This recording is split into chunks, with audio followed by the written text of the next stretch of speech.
was being pitched around Richard Hart streams and stuff. He was talking about the incentive token, Yeah, no, that's exactly what happened. So yeah, if you can burn it, if the supply gets burned like at a big rate to be able to claim Pulsex, I mean, that would be pretty good for the price. Great point. Well, Samuel, here's what I want you to think about, Kay. So Cake is the version of, that's basically where we got our idea for our token, right? Is a swap token that has high utility in the form of staking for third-party tokens, right? You know that. Cake inflates 80% a year. The price goes down nonstop. It inflates for itself. Ours is nonstop deflationary, and it has an automatic buy and burn. It's gonna be insane, dude. The buy and burn is absolutely revolutionary. People don't even know, but most people, half the people in PulseChain, PulseX probably haven't even touched the testnet, don't even know like how amazing and powerful that is. Tell them, Samuel. Really, that shit's gonna be amazing. Yes, it's like Cake, of course. Especially the first couple versions of it were like literally the same color scheme. It was like, oh no, but it's so much more better and pretty looking now. The evolution of testnet from when it first came out to where it's at now, and then we, how did Richard say it? He said it was tested. It's tested out of the yin yang. Testnet is tested out of the yin yang. Mainland soon. Let's go. The DAO ideally in PulseChain and PulseX is going to vote on which ones can go to that third-party pool.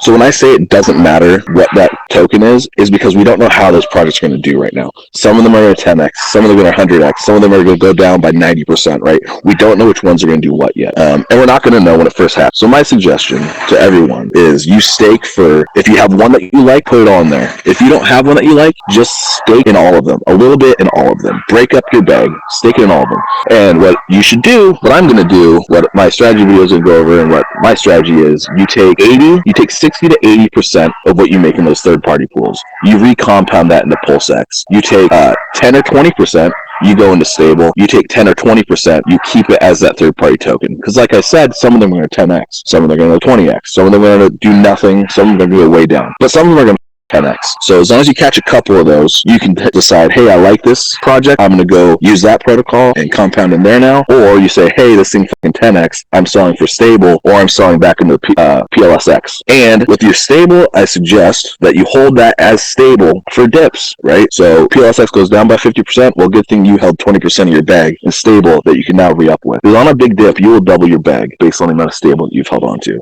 On a big pump on your third-party tokens, you will double your PLSX bag based on how PLSX is doing and a possible 10x on your third-party token. So that's the strategy right there. Isn't the PRT token only for testnet, or is that for real? Correct. That's correct. So when I say PRT token, that's because that's what we have on testnet. Now that will be third-party projects, right? So forgive me, admin. Let's just say Liquid Loans makes a third-party pool, right? So you take that loan token and you would hold it or sell it. But ideally, that's how the DAO will work. We will vote on what goes to the third-party pools. All Pulsex holders are only part of the community. They're not the core. So things go from the community pools. They get voted on. The devs decide or whoever decides if it can go to the core vote, and then it goes to the core vote, and then we vote on that there as well.